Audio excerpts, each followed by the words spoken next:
اس وقت بھی یہ المیہ تو تھا، ڈٹ جانا اور اپنے ذہن کے دریچوں کو دوسرے کی بات کے لیے نہ کھولنا، مگر اب یہ المیہ تو اتنا بڑھ گیا ہے کہ اب تو نہ علم کا کلچر رہا، نہ مطالعہ کا شغف رہا، نہ علمی مجالس اور تبادلہ خیال کا ماحول رہا، نہ ڈائیلاگ رہی، نہ باہمی میوچول کنورسیشن رہی، ایک دوسرے سے معاملہ ہی نہیں ہے، مجالست ہی نہیں ہے، ایک دوسرے کے ساتھ مل بیٹھنا ہی نہیں ہے، تبادلہ خیال ہی نہیں ہے، اور سب سے بڑھ کر ایک دوسرے کی کتابوں کو بھی کبھی ہاتھ نہیں لگایا۔ آپ اپنے گریبان میں جھانک کر، اور میں جب یہ بات کر رہا ہوں تو میرے مخاطب صرف یہ علماء کرام اور طلباء اور اہل علم نہیں ہیں جو اس وقت میرے سامنے بیٹھے ہیں، میں پوری امت کی سطح پر پورے تمام طبقات کو مخاطب کر رہا ہوں، سارے سننے والے میری گفتگو کو خود ایمانداری سے سوچیں کہ ایک مسلک کے لوگوں کو، حتیٰ کہ اہل علم کو، دوسرے مسلک کے لوگوں کی بنیادی کتابوں کا ہی علم ہے؟ کبھی کھول کے دیکھی ان کے اصول اور فروع کو اور ان کے فنون کو کبھی کسی نے پڑھا ہے؟ ان کے ہاں وہ کتابیں پائی جاتی ہیں؟ بہت قلیل۔ اگر آپ اس طرح کے واعظین کو، علماء کو خطاب کرنے والے، عامت الناس کی رائے بنانے والے لوگوں کے گھروں میں، ان کے مدارس میں، مسجدوں میں چلے جائیں تو شاید 1000 میں کوئی ایک آدھ یا ایک دو ملیں جن کے پاس دوسرے مسالک اور مکاتب فکر کی بھی کثیر کتب ضروری موجود ہوں، ہزاروں میں کوئی ملیں گے۔ اپنی کتب نہیں ہیں پوری، اپنے قدیم مطابع سے آگے ہی نہیں رہی، مصادر سے آگے ہی نہیں رہی، ثانوی اور تیسرے، چوتھے، پانچویں درجے کے مصادر پر اکتفا ہو گیا ہے، آج کے لوگوں کے کیے ہوئے ترجمے لے کر بیٹھے ہیں۔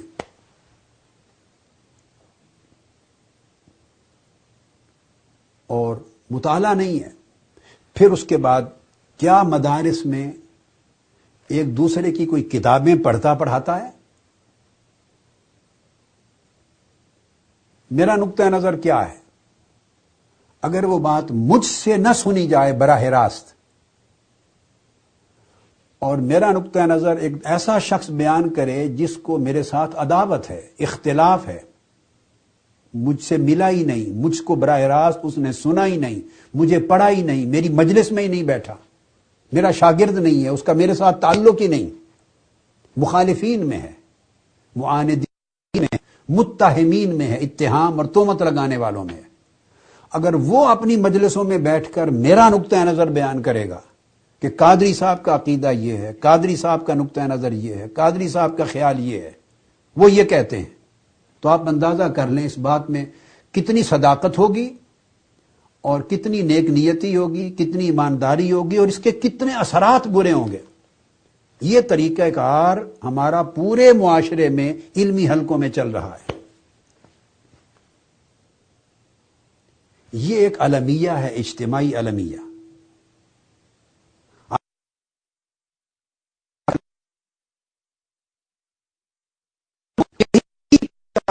بات آگے پہنچاتا پھر بغیر تحقیق کے۔ اب سوال یہ ہے کہ یہ پرابلم کیوں پیدا ہوا؟ میں یہ نقطہ بتا رہا ہوں، یہ کیوں پیدا ہوا پرابلم؟ یہ اس لیے پیدا ہوا کہ خارجیت کی گرد اہل سنت میں داخل ہونا شروع ہو گئی، گرد پڑنے لگی۔ یہ پچھلے 20، 30، 50 سال، 40 سال کے عرصے میں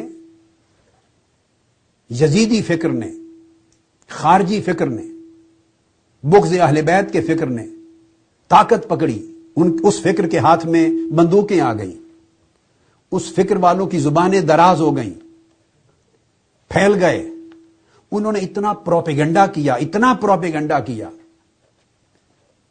ایک قاعدہ ہے، لوگ کہتے ہیں کہ اتنا جھوٹ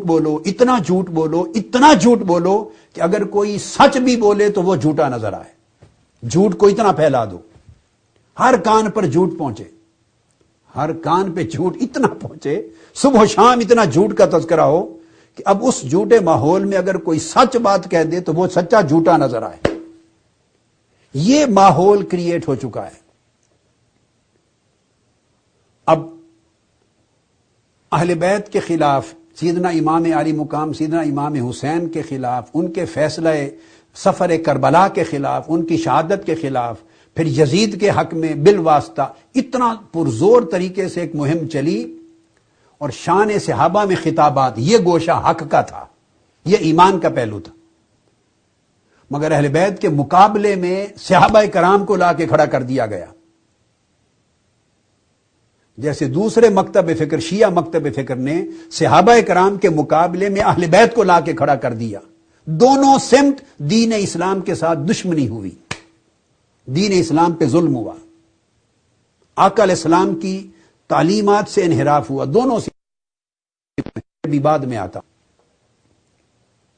تو صحابہ کرام کے مناقب میں اتنا زور لگایا گیا جو لگانا چاہیے. میں بھی اسی سیریز پر گفتگو اب کر رہا ہوں. اتنا تذکرہ ہوا کہ نئی نسلوں میں اور نئے اہل علم اور علماء اور مجالس میں انہوں نے تذکرے ہی کم سنے اہل بیت اطہار کے. رفتہ رفتہ یہ خیال ڈیولپ ہو گیا کہ اہل بیت کی بات کرنے والا شیعہ ہوتا ہے، حب علی کی بات کرنے والا شیعہ ہوتا ہے، حضرت علی کو مولا علی جو کہہ دے وہ بھی شیعہ ہوتا ہے. وہ بھول گئے کہ یہ ٹائٹل تاجدار کائنات نے عطا کیا تھا، من کنت مولاہ فعلی مولاہ. جو مولا کائنات کہہ دے آپ کو وہ شیعہ ہے. بھول گئے کہ یہ مولا کائنات تو آقا علیہ السلام نے بنایا ہے ان کو. من کنت مولاہ فعلی مولاہ. اہل بیت کا جو تذکرہ کرے، جو ان کی شان بیان کرے تو وہ شیعہ ہوتا ہے. اس کو اتنا پھیلایا گیا کہ اہل سنت کے لوگ جن کے آباء و اجداد اور اوپر کی نسلیں اہل بیت کی محبت میں غرق رہتی تھی، فنا رہتی تھی، جن کے ایمان کا خمیر حب اہل بیت سے اور حب صحابہ سے، محبت اہل بیت اور محبت صحابہ، تعظیم و تکریم اہل بیت اور تعظیم و تکریم صحابہ سے مل کر اٹھا تھا، جن کا خمیر مل کر اٹھا تھا. ان کے خیال سے اہل بیت نکلتے گئے، اہمیت کم ہوتی گئی. اہل بیت کی محبت کا تذکرہ خوف سے، جھجک سے ڈیفینسو پر چلے گئے. دینی مذہبی دہشت گردی کی وجہ سے، مذہبی دہشت گردی کی وجہ سے پیچھے چلے گئے. اور اثرات بڑھتے بڑھتے، چونکہ کسی نے روک ٹوک نہیں کی، کئی سال گزر گئے،